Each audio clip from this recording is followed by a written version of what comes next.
Are you tired of struggling to understand the themes and characters in classic works of literature? Well, I've got you covered. Welcome to Read It and Don't Weep, the podcast that will help you breeze through your high school literature classes. I am your host, Jackie Taggart, and I have taught high school English for almost 20 years. Join me each episode as I dive into the world of classic literature and break down the essential elements of each work. From Shakespeare to Steinbeck, I'll cover it all. My goal is to give you valuable insight and analysis on some of the most popular high school literary texts, as well as tips and tricks for acing your tests and essays. Let's start reading.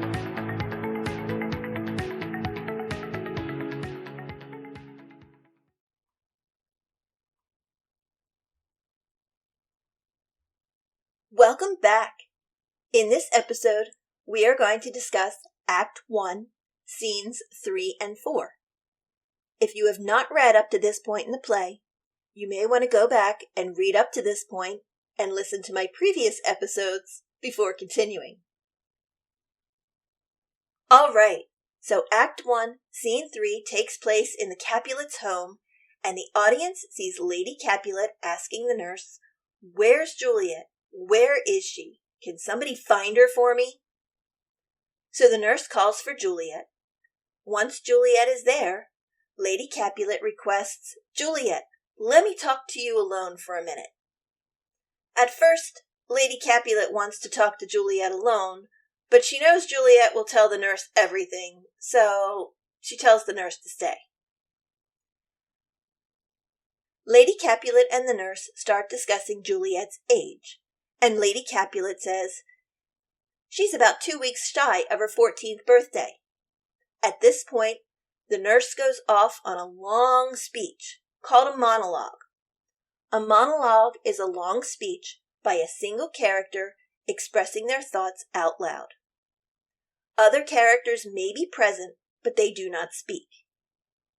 Do not confuse this with a soliloquy, which is a speech by one character on stage alone, expressing their innermost thoughts to the audience. Kind of like thinking out loud. We'll talk more about soliloquies later in the play. Back to the monologue. Now, the nurse and Lady Capulet are as opposites can be. Think of Lady Capulet as very prim, what a proper lady of Verona would be. And the nurse is not. She is bold, she is brash, she says whatever she wants, whatever comes to her mind at the time. The nurse's monologue is about Juliet's childhood. She's going on, "Oh my gosh, I remember baby Juliet. She was so cute. She had the same birthday as my Susan, God rest her soul, because Susan has passed away in childhood." We don't hear how Susan passed away, just that the two are of the same age. And the nurse was caring for her daughter and Juliet. The nurse continues to ramble on and on and on about baby Juliet and all of her memories, and then she talks about her husband, God rest his soul, because he is also deceased. She talks about the one time when Juliet was learning how to walk, and she fell, smashing her face on the floor. The purpose of this monologue is to show that the nurse has been with Juliet since her birth, and the two share a bond that is arguably closer than Juliet's relationship with her own mother, Lady Capulet. Lady Capulet tries to get a word in, but the nurse just continues on and on. Juliet is embarrassed by the nurse's ramblings, which makes sense. How do you feel when your parents or grandparents start reminiscing about silly things you did when you were a baby? But the nurse doesn't listen and goes on and on saying, "Oh, I just hope to live to see the day when my little Juliet gets married." Lady Capulet jumps in. "Oh, finally, the topic I wanted to talk about." She turns to Juliet and says, "Juliet, what do you think of getting married?" Juliet looks at her mother and basically says, "Yeah, no, I don't think so. Never dreamed of being married, really don't want to be married, so next topic, go on." Lady Capulet is a bit taken back and says, you might want to think about that because there are a lot of girls your age who are already married. And Paris? We see him down in Center Square. He's asking for your hand in marriage. Juliet thinks about this, and the nurse jumps back in. Oh my gosh, Paris has asked to marry you.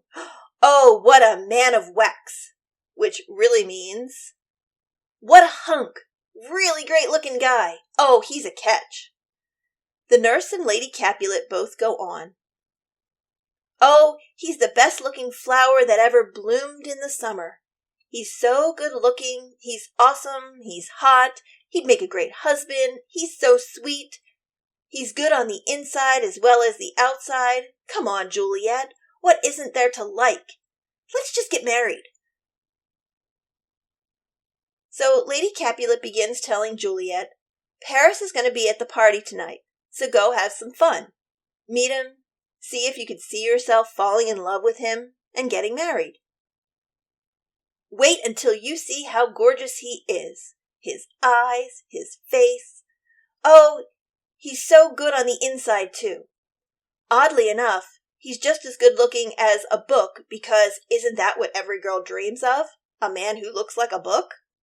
Think about that for a minute. Lady Capulet just compared Paris to a book. What the heck does that mean? Well, it's a metaphor. Paris is a book that just needs a cover, or a wife, to make a complete story. Probably not a comparison we would make today, but Shakespeare's audiences would have understood the comparison. Lady Capulet ends her monologue asking Juliet, do you think you can love him? Juliet is very respectful, and she's very obedient to her mother. She is actually very well spoken here and says, all right, mother, here's the deal. I'll meet him, and we'll see how it goes. If I like him, I'll let you know, but I'm not going to do anything too rash. Very mature girl of almost 14. The nurse is already celebrating. Go, girl! Seek happy nights to happy days. And that's the end of Act 1, Scene 3. At this point, let's pause for a moment. What's your overall impression of the nurse? Jot down your thoughts in your reading journal so you can come back to your initial ideas as you continue reading.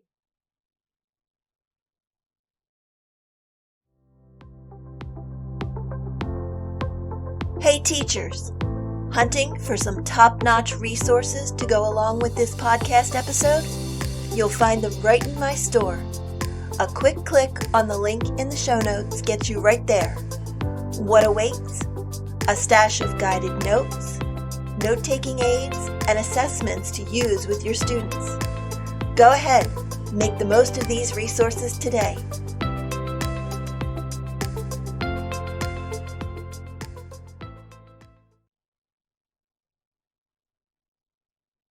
Act 1, Scene 4 takes place outside of the Capulets' house.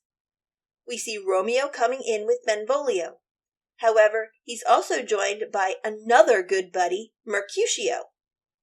So, important details to note. First, Benvolio is the peacekeeper of the group. Remember back to Act 1, Scene 1, when he was trying to break up the servants' fight? Benvolio tries to keep everyone out of trouble.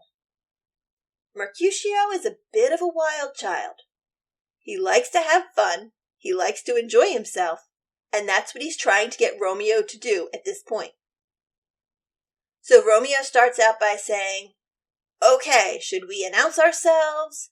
Should we let them know that we're here, that we're going to be attending the party? Should we apologize for intruding? Because, hey, we are Montagues, and we're really not supposed to be here. So is there some way that we should announce ourselves? Benvolio says no. If they want to judge us, then let them. We're going to meet some ladies, dance with them, and have a good time. It's not that big of a deal. So Romeo, who is still miserable, says, you know what, guys? I'm going to go with you, but I'm just going to carry the torch. I don't really want to dance. I don't really want to party. I don't really want to do anything. So I'll be the light holder. and you guys have fun." That's when Mercutio jumps in and says, "No way, come on. You have to dance and have some fun with us." Romeo responds, "You know, my dancing shoes are filled with lead. I'm so sad. I can't move. I just can't dance when I'm this miserable." Quick note about Romeo and Mercutio. Just like the nurse and Lady Capulet, they are opposites. Mercutio is all about having fun. If one lady doesn't want to come hang out with me, I'm going to go hang out with another lady. No big deal. Romeo is still just heartbroken over the fact that Rosaline doesn't even know he exists. So he just pines for her. Despite all of his sadness, he still jokes around with Mercutio. Romeo tells Mercutio, "I'm sad, and it's powerless to fight my feelings." Mercutio replies, "If love's rough, well, then just be rough with love. If you think you're getting beat up by love, just beat it up right back. No big deal." Mercutio is trying to get Romeo out of his depression by joking around with him here. He keeps saying, "Romeo, you're bringing the mood down. This really stinks. You're such a downer. You have to knock it off. We need to make it a little bit more fun." Mercutio and Benvolio put their masks on for the party because they need to hide their identities. Romeo just continues to say that he will just hold the torch. He's just too sad to have fun. At this point, Mercutio is starting to get a little annoyed with Romeo, and he calls him a stick in the mud, which means he's dull. He's unadventurous, he's being a bore, and he needs to knock it off now. So, come on, we're wasting time hanging out here, talking about boring stuff. Romeo says, "Actually, I had a dream, and fate is telling me not to go. But I'm going to ignore what fate's telling me and go anyway, because I really think I have to go. Something's telling me I need to go, but something's also telling me I should not go." This reflects the theme of star-crossed lovers we discussed when we read the prologue. His dreams are telling him not to go, but fate, a power beyond his control, is pulling Romeo to the party.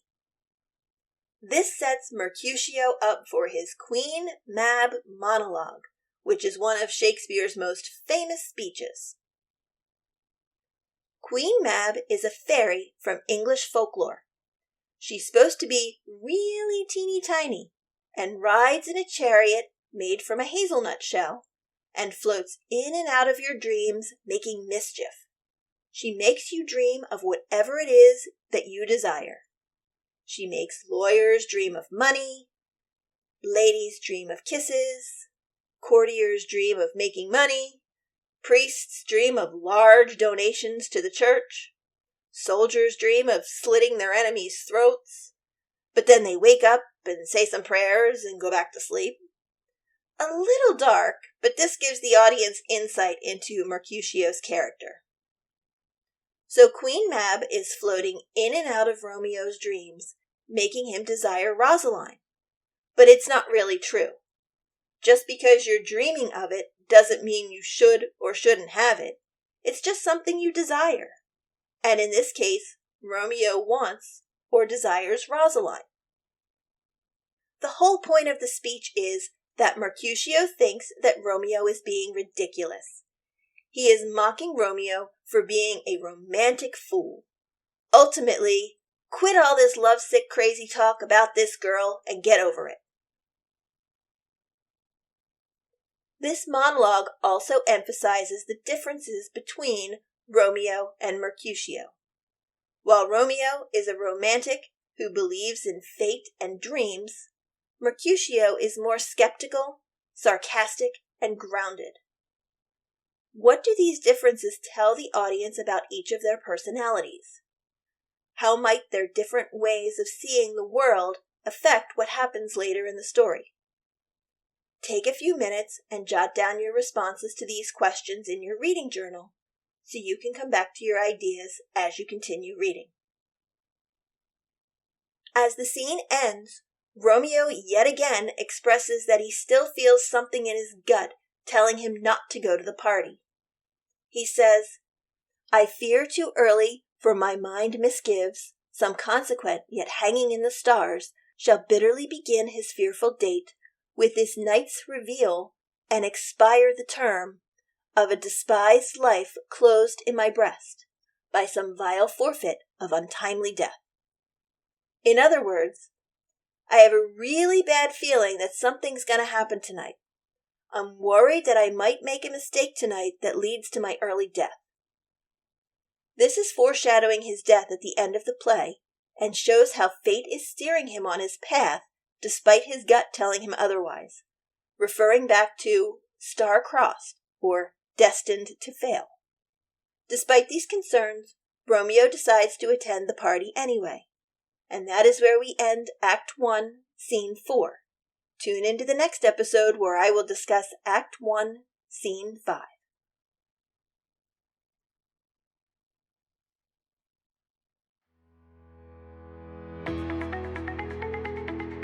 Thanks for listening to this episode of Read It and Don't Weep.